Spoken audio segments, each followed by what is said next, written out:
first and foremost. I just want to offer all honors, praises, respect, acknowledgement, thanks to the great King of the universe, the God of our fathers, the God of Abraham, the God of Yitzchak, and the God of Yaakov. Thank Him for all things and everything. Read through the tongue of our forefathers. Shabbat Shalom Nicole. Shabbat Shalom Nicole. Please be seated.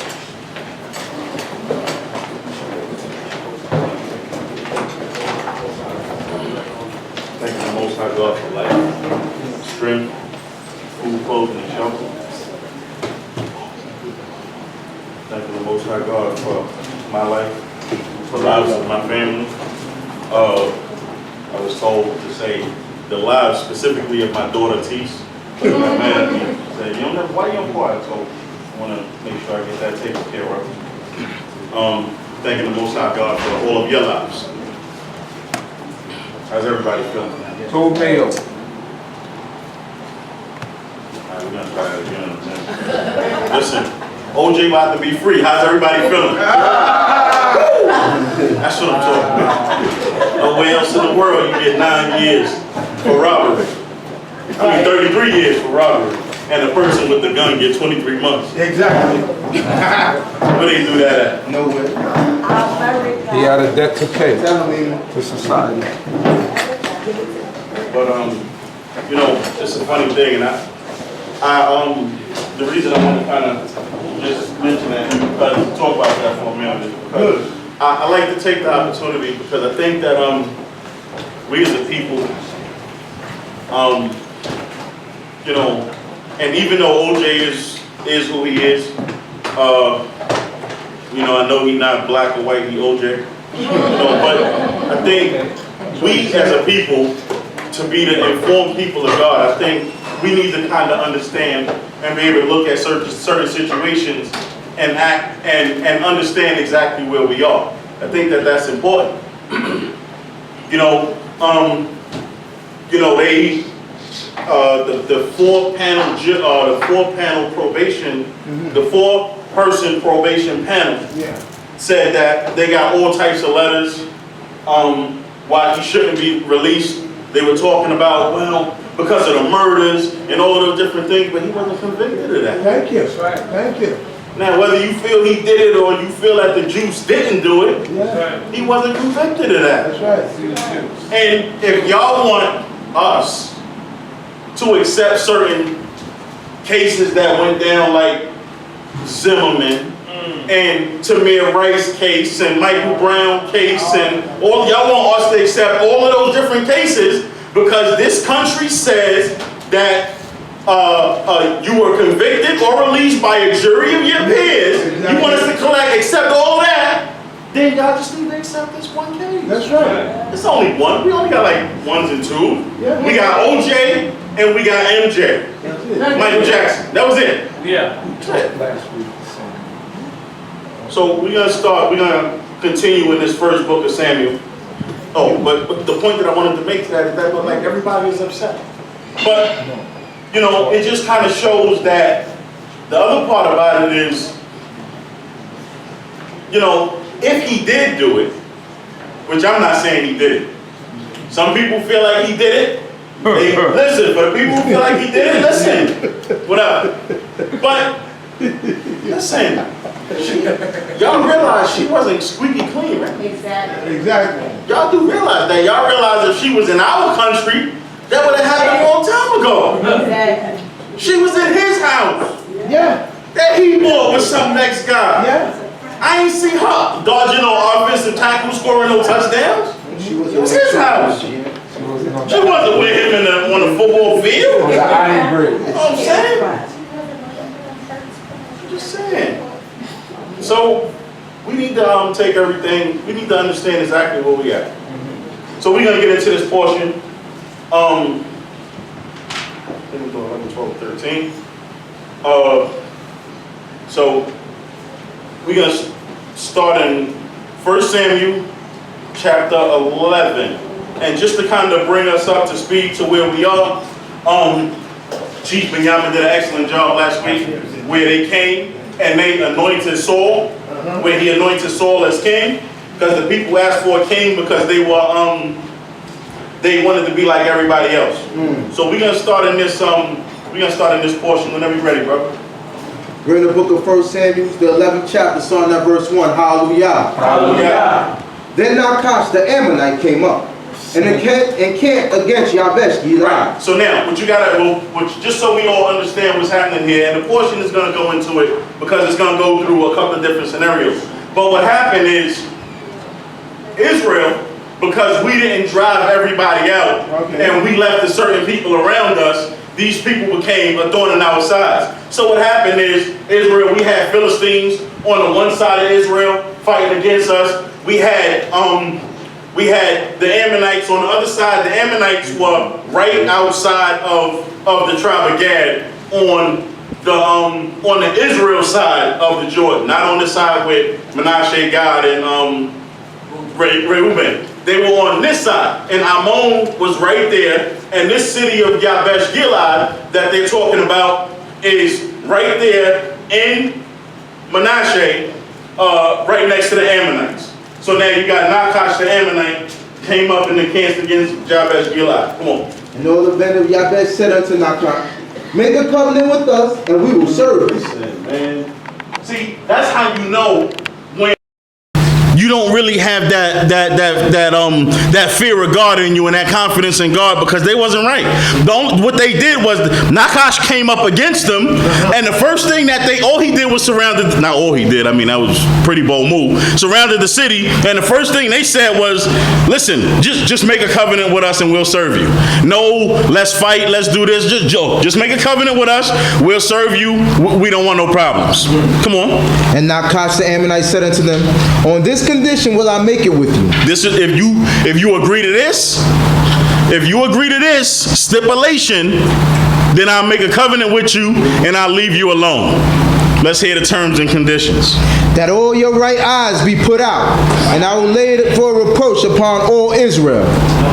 And the elders of Yabesh said unto him, give us 7 days, respite that we may send messengers unto all the borders of Israel, and then, if there be none to deliver us, we will come out to thee. Okay, wait, hold on. I gotta read that again. Yeah. Because I don't know if you read the right portion. So they said, on this condition, we'll let you serve us. If we get to poke your right eye out and pull them out and send them to all Israel, so all the rest of Israel would be afraid of the Ammonites. And the response that they gave was, give us a few days to think about it. Give us a few days to think about it. And if ain't nobody else here to help us, then we gonna come out and let you pluck out our eyes. That's a lot of Mother Teresa. Let me think about you plucking out my right eye, and the right eye of my Isha, and the right eye of my son, and the right eye of my daughter, and just sending them around to all Israel. So 7 days. What are you thinking about? What's there to think about? I thought it was just me. Like, what is there to think about? Thank you. I mean, at a certain point, when things, at a certain point, you just got to fight, right? Yeah. At a certain point, you just need to whatever odds you feel are against you, at a certain point, you need to just be like, yeah, nah. Let's do it. Yeah, nah. I'd much rather you kill me than pluck my right eye out and I'm walking around like this, talk about serving somebody. Can't even read like this. You see that? Like, yo. No. See, here you go. Talk about I see what you're saying. Come on. So they said, we look, if we gonna think about it, and if we can't find nobody else to deliver us, then we gonna come back and we gonna let y'all do it. What? Come on. Then came the messengers to Gibeah Shaul and spoke these words in the ears of the people. And all the people lifted up their voice and wept. And behold, Shaul came following the oxen out of the field. And Shaul said, what aileth the people that they weep? Right, so hold on. So now, you gotta kind of understand what's happening here. Shaul was just made king. Yes. So, he not living in no palace or nothing like that. That didn't happen yet. No. They didn't set up a government or a kingdom government yet. So even though he's king, he's still coming in with the herds. He's still doing what he do. It's not like he just became king and just became rich like that. Yeah.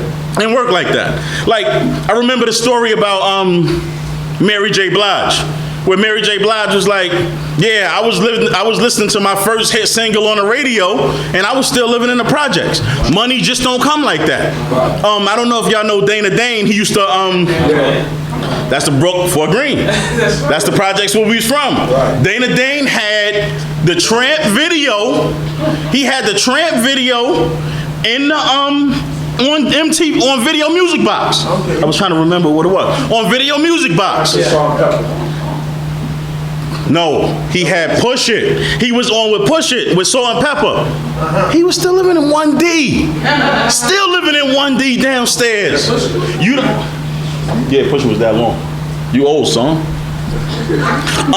But he was still living downstairs. So money don't come just like that. So Shaul is coming in. He's still keeping the herd. He the king. He's still keeping the herd. So now what they did was they was like, listen, let's just go to the king. We heard about how King, Saul saved him before. Let's just go to the king and let's get some help from the king. So what the people did was they came and they started to speak in Gibeah, where Shaul was from, and started to tell the people, and they wept. Why? Because what would happen is if the Ammonites came and took over Yabesh Gilead, they wasn't going to just stop there. They were just going to keep coming and keep coming and keep coming. So it wasn't just a Yabesh Gilead problem, it was an Israelite problem, because they were just going to keep coming.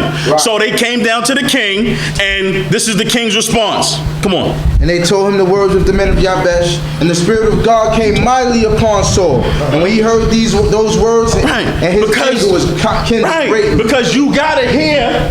Oh man, I get two. This not for him, right? These both for me? I got it. This for him? Damn. Oh, thank you. Whew.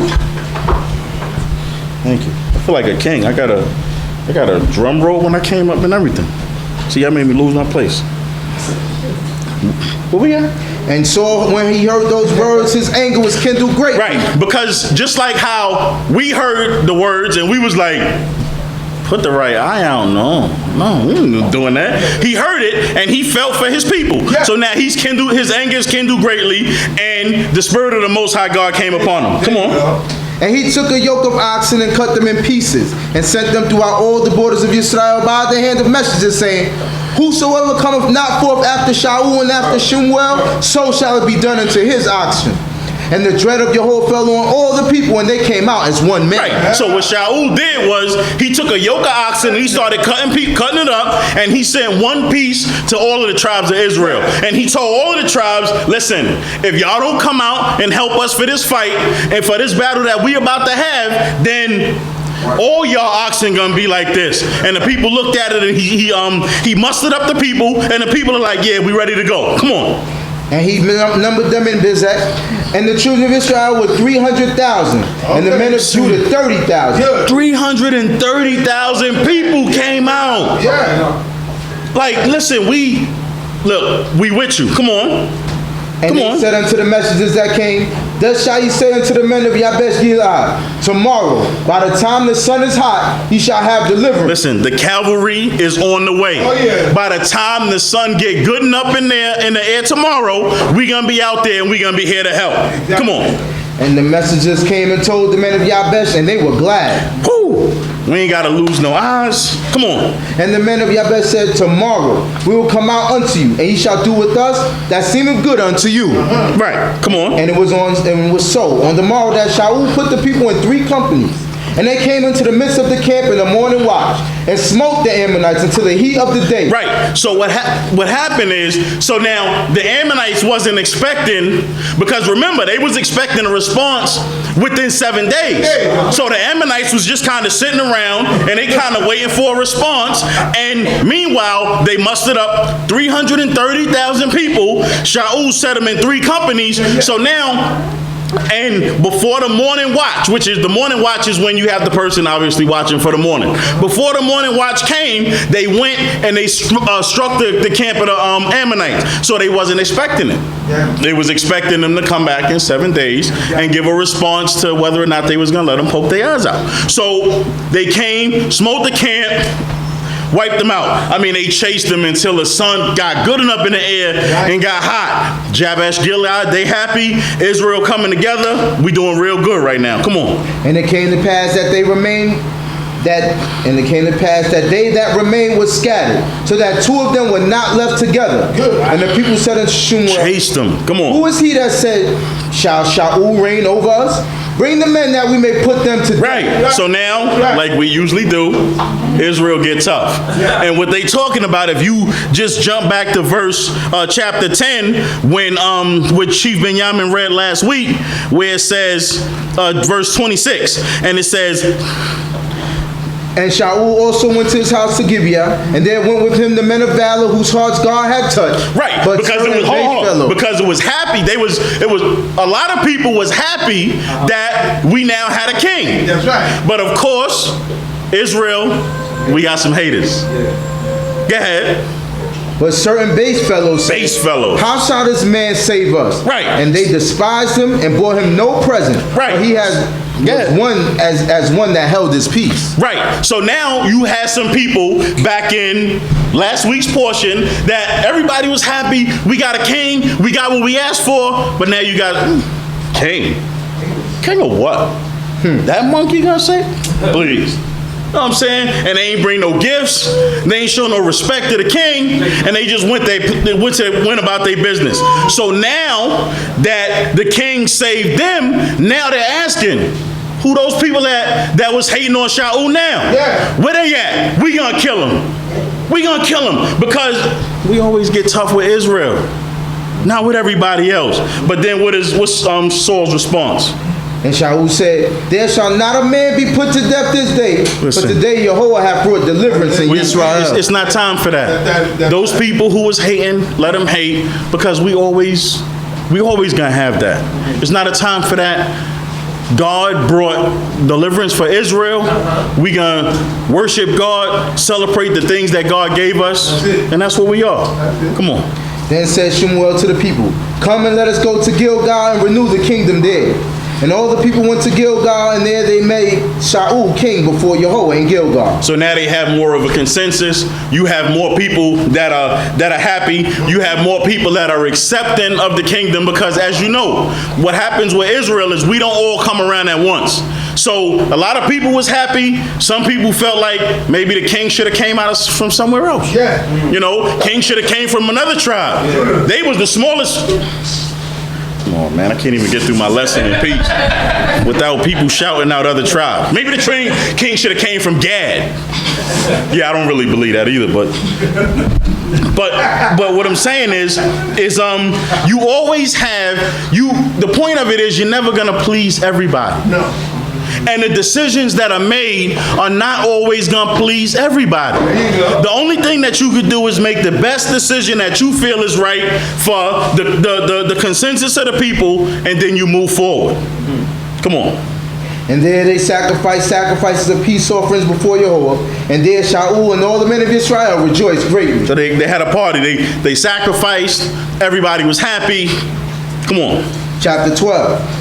And Shemuel said unto all Israel, behold, I have hearkened unto your voice in all that ye said unto me, and have made a king over you. And now, behold, the king walketh before you, and I am old and gray-headed. And behold, my sons are with you, and I have walked before you from my youth unto this day. You know, the reason that this portion was necessary is because even though God gave Israel what they wanted, and what they cried about, and what they complained about, that's not what God wanted for Israel. And far be it from God or from the prophet, or for him to allow the prophet to just act like there wasn't something wrong with what happened. And as Shemuel's gonna go through it, we'll see what the issue was, but they was never intended for there to be a king over Israel. Not in this manner. The reason that they wanted a king was because they wanted to be like everybody else. And one of the things that you'll notice all of the time, I mean, we talk king, king, king, king, king. When God references the king, That's right. and when David referenced himself as king, Yeah. they don't use the word Melech. They use the word prince. Yeah. Prince over the people, because God is always the king. God is always the king. And that was one of the reasons that God loved David so much, because David recognized that. Yeah. Judah. the prince. Can I get a shout out to Judah? Just so I can finish my lesson. Come on. Yeah, the prince of my people. Verse 3. Here I am, witness against me before Yahweh, and before his anointed. Whose ox have I taken, or whose ass have I taken? Right, and the reason that he went through this was because obviously you had some people, because we just went through a couple of weeks ago the portion where Eli and Hophni and Pinchas, and like Chief Meku talked about this morning, they didn't say Hophni and Pinchas, they said Eli's sons. Yeah. The sons of Eli did this. So you know it was some people, as loved as Samuel was, you know it was some people who talked about Samuel too. So in Samuel making his dissertation, he just want to clear everything up. You got something to say it now. Whose ass have I taken?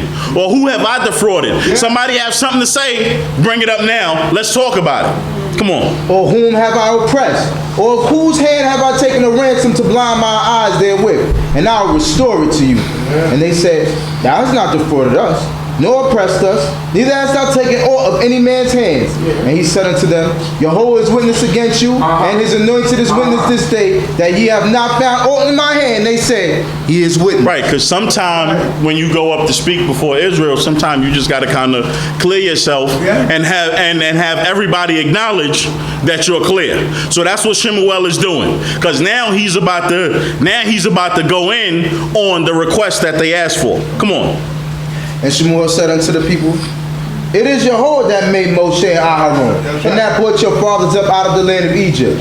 Now therefore stand still, that I may plead with you before Jehovah concerning all the righteous acts of Jehovah, which he did to you and to your fathers. You know, I want to take a minute.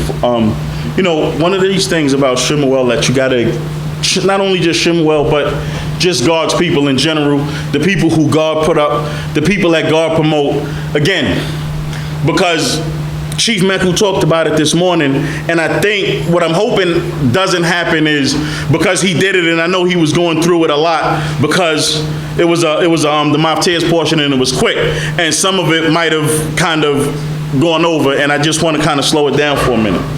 Shemuel, as the leader of the people, had to show a certain persona. Right. Shemuel had to show a certain type of character. Yes, sir. He had to show that. Why did he have to show that? Because he was representing God. Right. And whenever you representing God, you always have to show a certain type of character so that people cannot just cast stones on the character, thereby depreciating the value of God. Does that make sense? Yes. Yeah, a whole lot. So now, what the brother was saying this morning is he was talking about all of these titles. The chiefs and the princes and the priests and the teachers and all of these different things. But you know what happens is, you know, I think that social media and 2017, I think that causes us to look at Israel and the standards of Israel differently. You can't be some big time great title and you on social media talking nonsense and folly. You can't do that. Teach us. You can't do that. You can't be some big time great awesome leader and you boxing your wife down like this is Ali Frazier 3. You can't do that. Because that don't go together. Teach us. You know, at a certain point, we need to understand, you know, I think unfortunately for a lot of us, is this captivity did a doozy on us, you know? It did a doozy. Because we've been oppressed so long and so hard and by such a vicious cycle of people that, you know, right now, when we get a little bit of shine, our ego just go, way to 10. That's not us.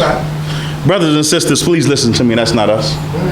Listen, people are going to recognize you for what you do, not for what you decide to call yourself. And that what you do is going to be what you do good or what you do bad. That's right. That's what people are going to recognize you for. Because I could come up here and I could talk all this good stuff. all this good stuff. And then Monday, be on Facebook talking about whatever, and then y'all gonna look at me like, is what I say really effective if y'all don't look at me as a person that is serious about what I do? You look at me like, look at me like I'm a fool. And I think that that's something that we really need to consider. I understand we've been called niggas. We've been called coons. We've been called monkeys. We've been called all of those different things for so long.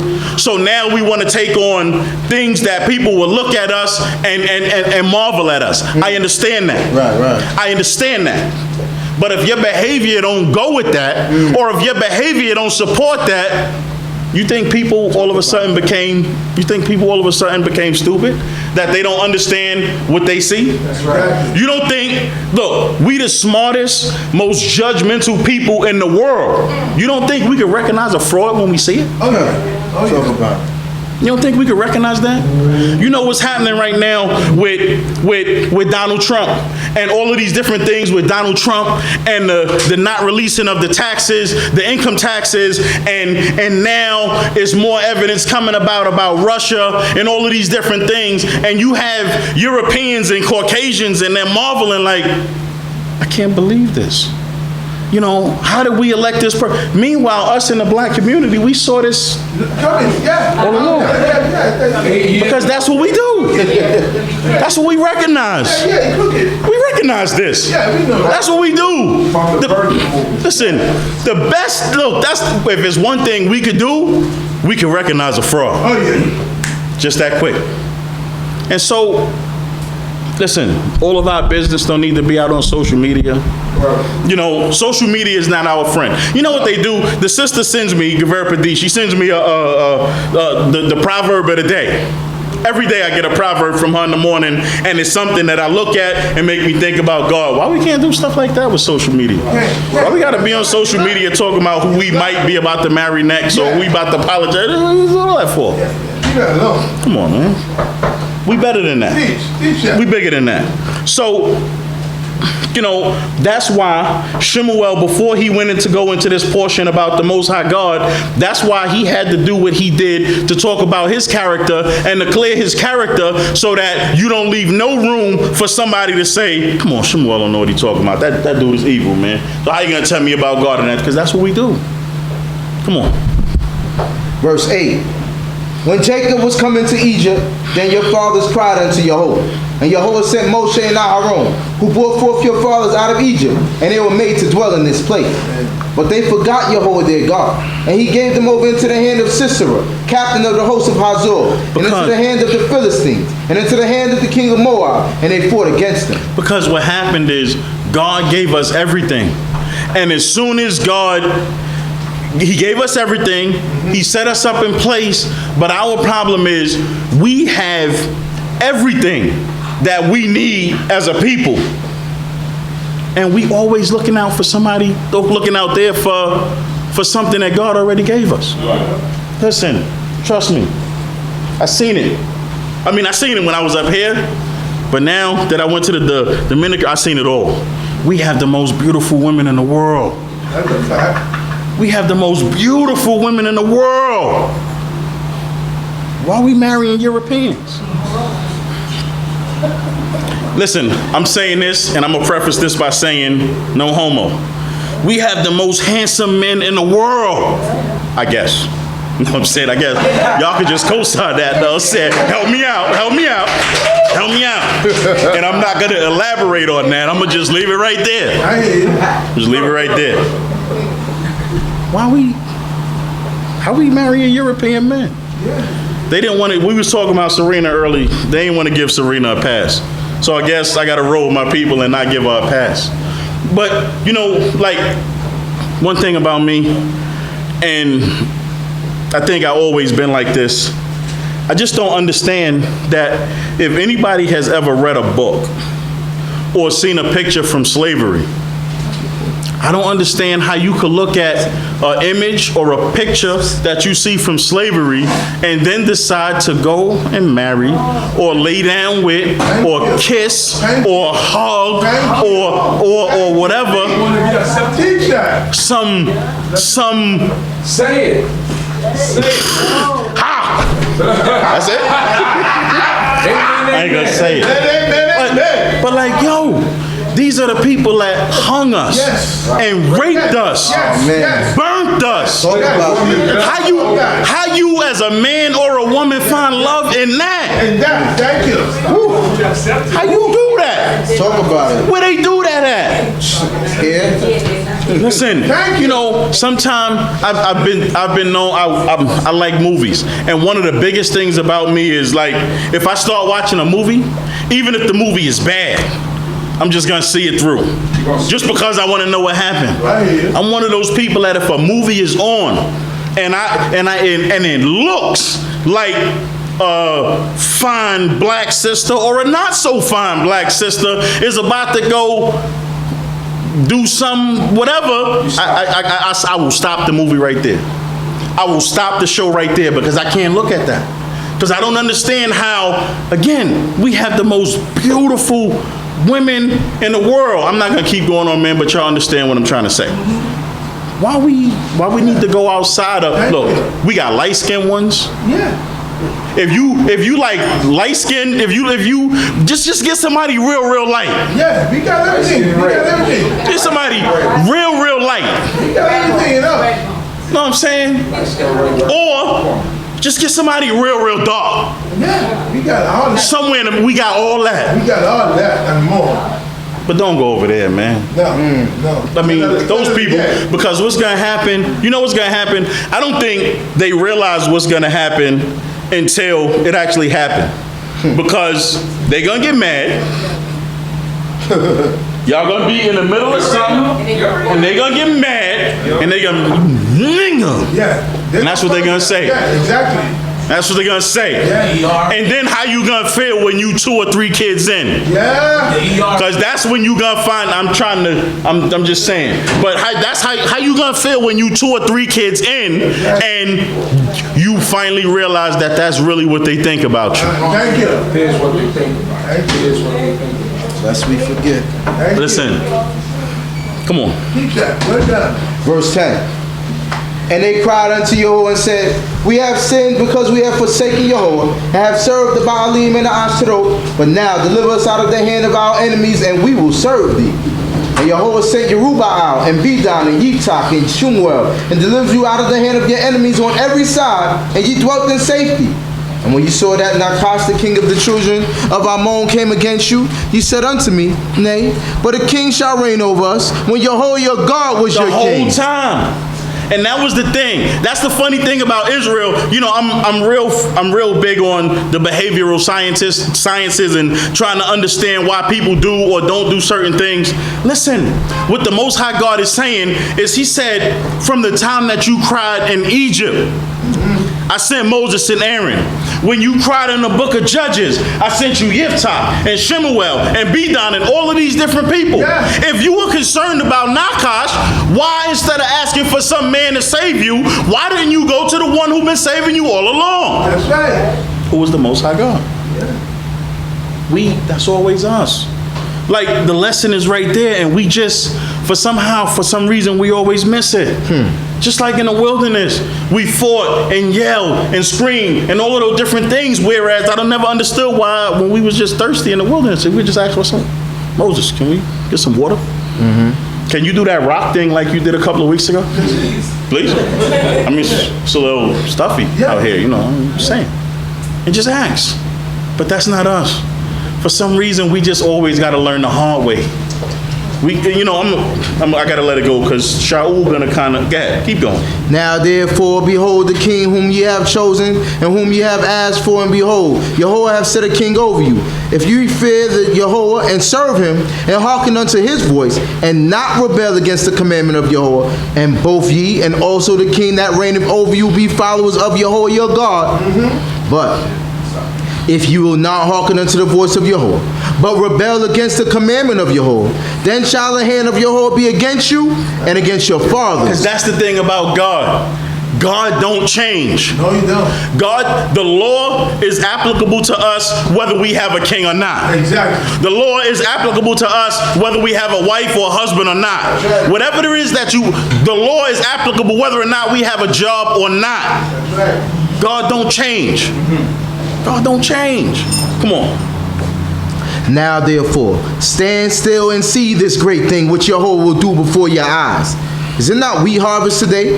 I will call unto Yahweh that he may send thunder and rain, and ye shall know and see that your wickedness is great, which ye have done in the sight of Yahweh, in asking you a king. And you know that there was some people out there that was just like, but all we did was ask for a king. I don't understand. Yep. Because we just act sometimes like, we just asked for a king. I don't understand what the big deal is. And God is like telling you how great the wickedness is, and we just like, but all we did was just ask for a king.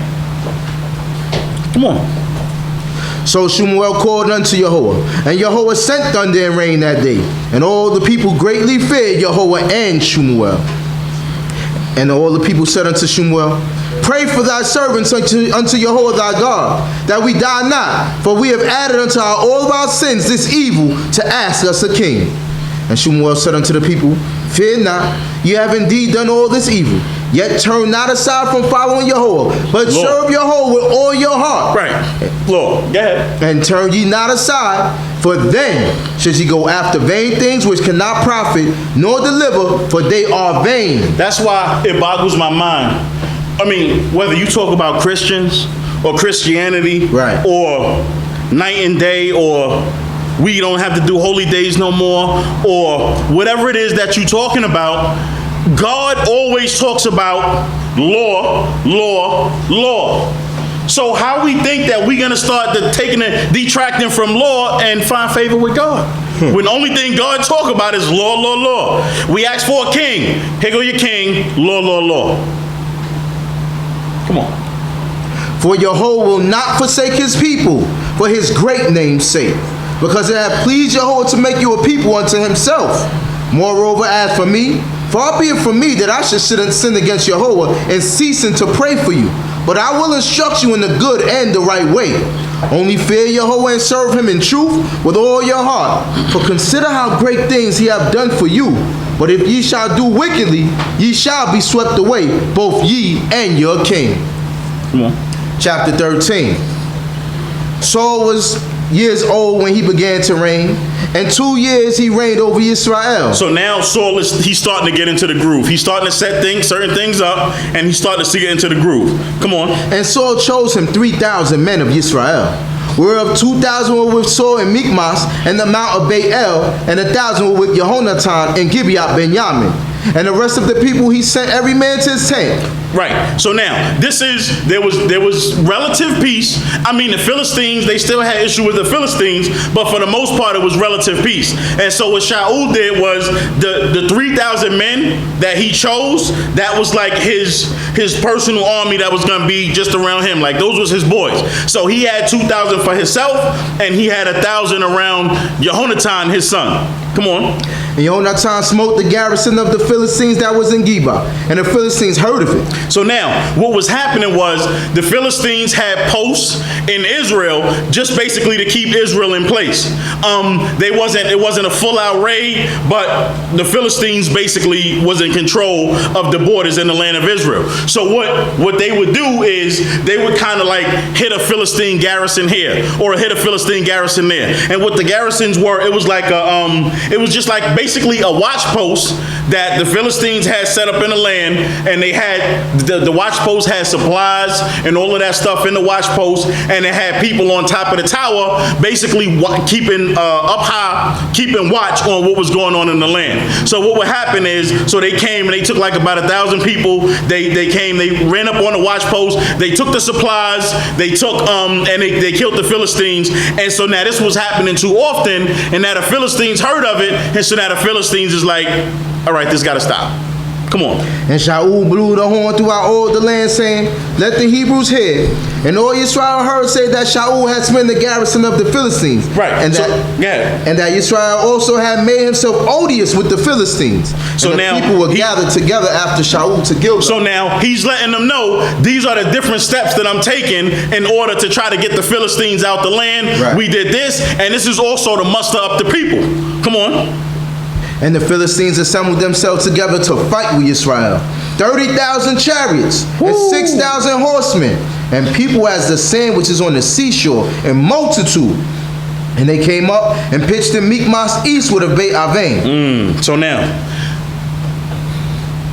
you talking about 30,000 chariots. And then another 6,000 people on horse. So now that don't even count the foot soldiers. Right. Because they said the foot soldiers was as the sand of the seashore. So if you go and you look, like if you go to Coney Island Beach and you look both ways to Brighton Beach and whatever the other beach is over there, it was just all soldiers. Because the Philistines is like, yeah, we had enough. So now, what the chariots would do is first they would go through with the chariots, and the chariots will run through. The chariots had spikes on the wheels that would cut people down at the legs. The horsemen would come, and the horses will run through, and they had swords, and they would just chop and kill and all of. So now, there's a lot of people. This is a big army because the Philistines, they like, all right, we had enough. Come on. When the men of Israel saw that they were in the strait, for the people were distressed, then the people did hide themselves in caves, and in thickets, and in rocks, and in holes, and in pits. Listen, go ahead. Now some of the Hebrews had gone over the Jordan to the land of Gad and Gilead. But as for Shaul, he was yet in Gilgal, and all the people followed him trembling. So now, the first question that I have is, what happened to the 330,000 people that came out to fight against Nakash? Right. What happened to them? Right. They ran. Like for real. So now, it said that the people ran, and the people were stressed. They hid in thickets, and they in rocks, and in caves, and they living in pits, and all of those different things. And Samuel just said, Yes. it pleased God to make you his people. But you know what that show? And Shaul is going to show it later. When you don't have the heart for God, it's hard for you to take him at his word. That's right. Because you don't have the heart for it, because you know you. Yes. And you know you ain't right, so you don't feel like God will save you because you ain't right. That's right. That's right. That's what it is. I know. I remember I've been through it. I remember I was Israel, but I was still kind of a little concerned. I thought I was doing okay, but flying certain places, I wanted somebody else to go with me, because I figured maybe God won't bring the plane down if there's other Israelites on the plane too. That's how I felt. Maybe that's a little bit more right. Know what I'm saying? Maybe he just a little bit more right than me. There you go. It was plenty of times that I tried to convince, look, you take Tyre and go on this plane, and I take Teese and go on this plane. Not that I wanted Teese to go down with me, but at least, if this plane go down, at least I still got a boy to kind of carry it on. Yeah. Going that way too. Or just take both of them and I'll go. I could deal with me being gone as long as, it ain't gonna matter anyway, right? You know what I'm saying? But as long as they are right.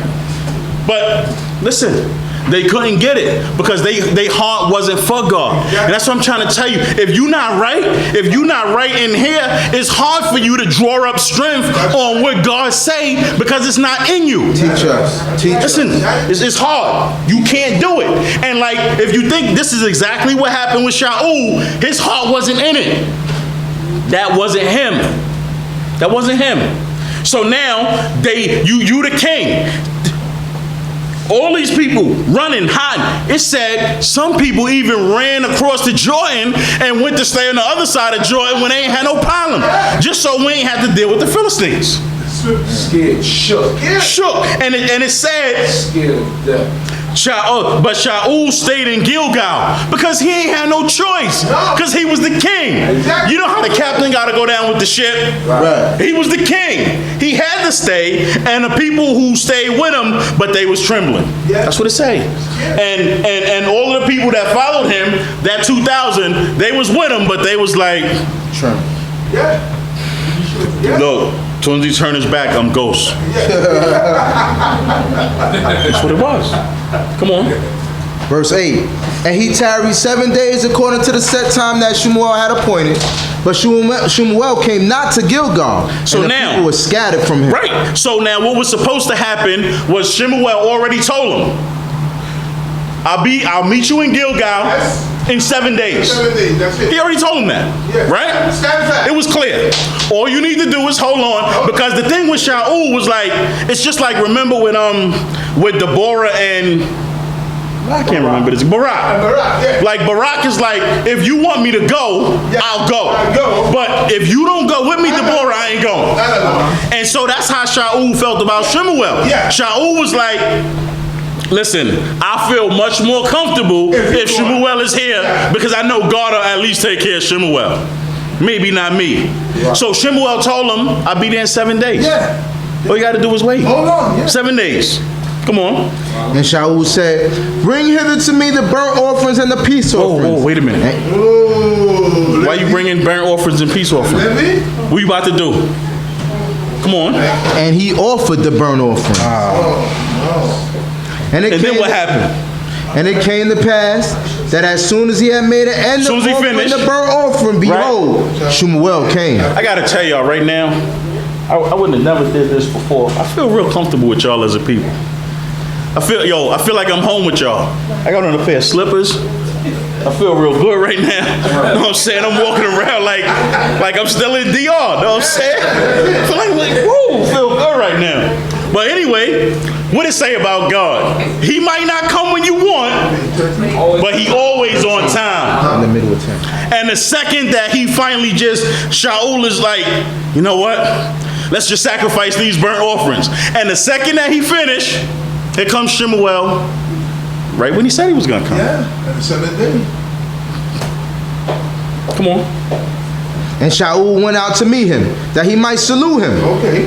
And Shemuel said, what hast thou done? So now, he already knew. Right. Shemuel already knew.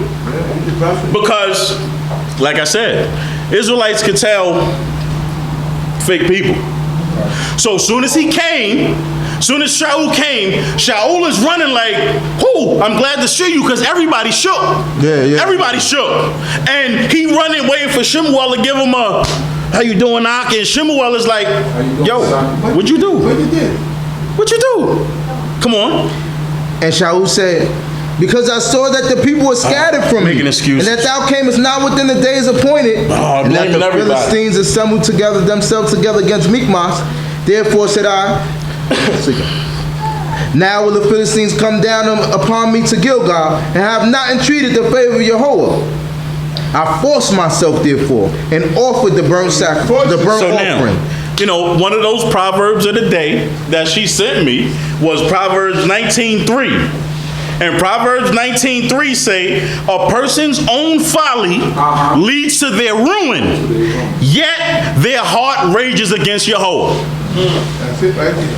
His own folly, his own, whatever he had with him, and then now he blaming everybody else. I mean, you see what he said? He's like, listen, you didn't come.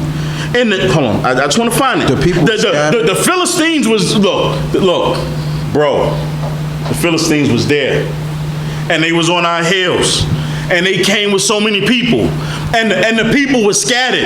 And the people are starting to get afraid. And you ain't come when you said you was going to come. Yeah. You know, I mean, if you would have came, then maybe we wouldn't be in this predicament right now. Yeah. But you ain't come. And so I just, so I forced myself and offered the burnt offering. What he said, I forced myself. This is the problem. All too many times, we as Israelites think that we're going to get salvation by doing something other than what God required. Right. And it never worked. You know, I know a lot of times because we get in certain binds. So because we get in a bind, we like, you know what? I know it say, you know, you're not supposed to work on the Shabbat, but somebody got to pay this bill. And we always do it, no matter how big or how small. You know what? I know I'm not really supposed to do this, but, and then we make up excuses and we rationalize why we do something that God said is an abomination and that you wicked for doing it. How you justify that? Teach us. And that's the same thing here. And that's the only thing that is showing. And because what happens is somehow we feel like if we just do whatever our mind telling us to do to make us feel comfortable, then God is going to accept it because God knows my heart. Doesn't work like that. So that's what he did. I mean, if you ask me, this is a valid reason. He was surrounded by Philistines. Yes. The people was all upset. Yes. Shemuel ain't come when he was supposed to come. And the people needed something, so they needed to offer the burnt offering. And you see what he said? He said, because I felt like I needed to entreat the favor of God. Yeah. This is what I felt like I needed to do in order to entreat the favor of God. And what was Shemuel's response? And Shemuel said to Shaul, thou hast done foolish. Because you can't do something contrary to God and expect God to bless you when you're doing something contrary to what he already told you to do. You can't. No matter what you think, no matter how valid we think the reason might be. You ask me, I mean, actually, it's not a valid reason to me because I'm a little bit tougher than this, but I'm just saying. He said this is what he did that he thought would entreat the favor of God. And the response was, you have done foolishly, because anytime you turn away from God to try to entreat the favor of God, how much sense does that make? Come on. Thou hast not kept the commandment of Yahweh thy God, which he commanded. Because commandments are the only thing that matter. Yeah. Regardless of what our own personal, uncomfortable nature is telling us. Commandments are the only thing that matter. You can't never be right going contrary to God. Right. Come on. For now would Yahweh have established thy kingdom upon Yisrael forever. But now thy kingdom shall not continue. Yahweh have sought him a man after his own heart. You've been replaced. Yahweh have appointed him to be prince over his people. You've been replaced. Because thou hast not kept that which Yahweh commanded thee. Regardless of what you thought you did that was going to entreat the favor of God. Come on, we stopping at 13. And Shemuel arose and got him up from Gilgal unto Gibeah Benjamin. And Shaul numbered the people that were present with him, about 600 men. That's how many, think about it. All around, they started with 330,000 people. And after the Philistines came with this big army, he had 3,000 people around him. Yes. The 330,000 left. Yeah. The 3,000 that he had left. Yeah. And the only people that stayed was 600 people. Done. Probably Benjamin. That's it. His own people. You know what? I mean, wait. Yo, if 324,000 people left, no, that's not right. What's the number? That's right. All right, whatever. If that many people left me, I don't know. I might have offered a damn offering too, because like this is what's left. And at that point, it still wasn't acceptable to God because He was supposed to wait. Yeah. God wait. God don't change. Come on. And Shaul and Yehonatan his son and the people that were present with them abode in Gibeah Benjamin, but the Philistines encamped in Michmash. And the spoilers came out of the camp of the Philistines in 3 companies. One company turned unto the way that leadeth to Ophrah, unto the land of Shual, and another company turned to the way to Beit Horon, and another company turned the way of the border that looked down upon the valley of Zeboim toward the wilderness. Now there was no smith found throughout all the land of Israel, for the Philistines said, lest the Hebrews make them swords or spears. But all the Israelites went down to the Philistines to sharpen every man his plowshare, and his poacher, and his axe, and his mattock. And the price of the filing was a pim for the mattocks, and for the poachers, and for the forks with 3 teeth, and for the axes, and to the set the gold. So funny thing is, that's exactly what we do now. We go to the enemy for everything that we need. And I ain't gonna go into that because because I know time is just about done, but we go to the enemy for everything that we need. Right. So now what they did was there was no swords, no spears, nothing to fight with. Yeah. So they was fighting with pitchforks Yes. and axes and all of these different types of farm tools. Yeah. That's what they was, and then like Chief Ooh said this morning, they had some Philistines that would have sharpened that stuff for you, Yeah. but if you look at the conversion of it, they charge 3/4 of a shekel. Yeah. That's a lot of money. Yeah. Yeah. Him. 3/4 of a shekel Yeah. just to sharpen it. Yeah. And we going to the enemy for everything that we need. Yeah. One and done. And the only people that had a sword and a spear was Saul and Jonathan, and that's only because they hit the garrison of the Philistines and took what they had. That's the only reason. Other than that, we had nothing. And we went to the enemy for everything. Just like today. Come on. So it came to pass in the day of battle that there was neither sword nor spear found in the hand of any of the people that were with Shaul and Jonathan. But with Shaul and with Jonathan, his son, was there found. And the garrison of the Philistines went out unto the pass of Michmas. Hallelujah. All honors, praises, respect, acknowledgement, and thanks I offer unto the great King of the universe, to the God of our fathers, to the God of Abraham, the God of Yitzchak, and the God of Yaakov, thanking him for all things and everything. Shabbat Shalom. Hallelujah.